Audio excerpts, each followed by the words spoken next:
CA foundation மேக்ஸில் index அப்படிங்கிற chapter indices அப்படிங்கிற சாப்டரில் 18th sum the value of x plus y the whole power 2 by 3 into x minus y the whole power 2 by 3 by root of x plus y into cube root of x minus y the whole square the whole power 6 is x plus y the whole square x minus y x plus y none. இந்த சம்மை பார்க்க கொஞ்சம் காம்ப்ளிகேட்டடாக தெரியும். நான் திரும்ப அந்த ப்ராப்ளத்தை எழுதியிருக்கேன் பாருங்கள். X plus y the whole power 2/3 x minus y the whole power 2/3 இது நியூமரேட்டர். கீழே வந்து root of x plus y into cube root of x minus y the whole square இது டினாமினேட்டர். இது ரெண்டுக்கும் சேர்த்து ஹோல் பவர் வந்து 6. இப்போ இதை நான் எப்படி எழுதுறேன்னா x plus y the whole power 2/3 இது அப்படியே வச்சுக்குவோம்.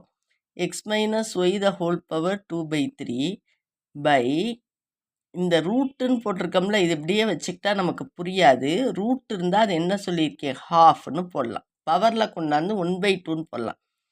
அதே மாதிரி இந்த 3 இருக்குது பார்த்தீங்களா, க்யூப் ரூட்டு, இது எப்படி போடலான்னா 1/3ன்னு போடலாம். அப்போ இது 2/3ன்னு ஆயிரும். இந்த ஸ்கொயர் ரூட் இருந்துச்சுன்னா 2ன்னு மென்ஷன் பண்ண மாட்டாங்க. ஆக்சுவலாக இது ஸ்கொயர் ரூட் 1/2ன்னு வந்துடும். இது வந்து க்யூப் ரூட் 1/3ன்னு வந்துடும். இங்கே ஏற்கனவே 2 இருக்கிறதுனால 2/3ன்னு நான் ஒரே ஸ்டெப்பில் போட்டேன். இப்போ இது எல்லாத்துக்கும் நமக்கு என்னது, ஹோல் பவர் 6. இந்த ஸ்டெப் புரியுதா உங்களுக்கு? அதாவது root of cube root of x minus y the whole square.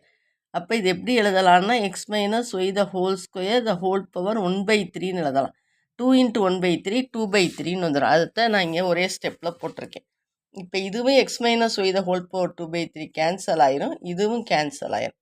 இப்போ நமக்கு மிச்சம் இருக்குது x plus y the whole power 2/3 by x plus y the whole power half, ரெண்டுக்கும் சேர்த்து பவர் 6. இப்போ இதுக்கு தனித்தனி பவர் நம்ம அப்ளை பண்ணலாம். X plus y the whole power 2/3 இதுக்கு தனியாக 6 போடுங்க. அதே மாதிரி x plus y the whole power half இதுக்கு தனியாக 6 போடுவோம். அப்போ தான் ஈஸி. அப்போ இந்த 3யும் இந்த 2 சார்னு அடிக்கலாம். இங்கே 2 3 சார்னு அடிக்கலாம். அப்போ மேலே வந்து x plus y the whole square the ஸ்கொயர்னு ஆயிரும். இது கீழே வந்து x plus y the whole க்யூப்னு ஆயிரும். அப்போ 2 × 2 4ன்னு ஆயிரும். X plus y the whole power 4 by x plus y the whole cube. அப்போ 3 இதுக்கு 3 இது அடிபட்டுரும். மிச்சம் 1 தான் இருக்கும் இதில். அதாவது எக்ஸ் ப்ளஸ் ஒய் மட்டும்தான் இருக்கும். இதில் 4 எக்ஸ் ப்ளஸ் ஒய் இருக்கும், இது 3 எக்ஸ் ப்ளஸ் ஒய் இருக்கும். அதனால் 3 எக்ஸ் ப்ளஸ் ஒய்க்கு 3 எக்ஸ் ப்ளஸ் ஒய் அடிபட்டு ஒரு எக்ஸ் ப்ளஸ் ஒய் மட்டும்தான் மிஞ்சும். அதுதான் இந்த ஆப்ஷன் சியோட ஆன்சர். இப்படி இதை பார்க்குறது கஷ்டமாக இருக்கும். ஆனால் இந்த ரூட்டெல்லாம் வந்து நீங்கள் வந்து இந்த மாதிரி 1/2 1/3ன்னு எழுதிட்டா இது அப்படியே கேன்சல் ஆயிரும். இந்த 6ஐ கொண்டாந்து இங்கே மல்டிப்ளை பண்ணும்போது 3 2s are 6ன்னு ஆயிரும். இங்கே வந்து 2 3s are 6ன்னு ஆயிரும். இங்கே ஏற்கனவே ஒரு 2 இருக்குது. இப்போ அடித்ததில் ஒரு 2 2 × 2 4ன்னு வந்துடும். இது க்யூப்னு வந்துடும். அப்போ x plus y the whole power 4 இது x plus y the whole cube. அப்போ இதுக்கு 3 எக்ஸ் ப்ளஸ் ஒய் இருக்குது, இது 4 எக்ஸ் ப்ளஸ் ஒய் இருக்குது. 3க்கு 3 அடிபட்டுரும், மிச்சம் 1 மிஞ்சும். ஆப்ஷன் சி தான் இதனுடைய ஆன்சர்.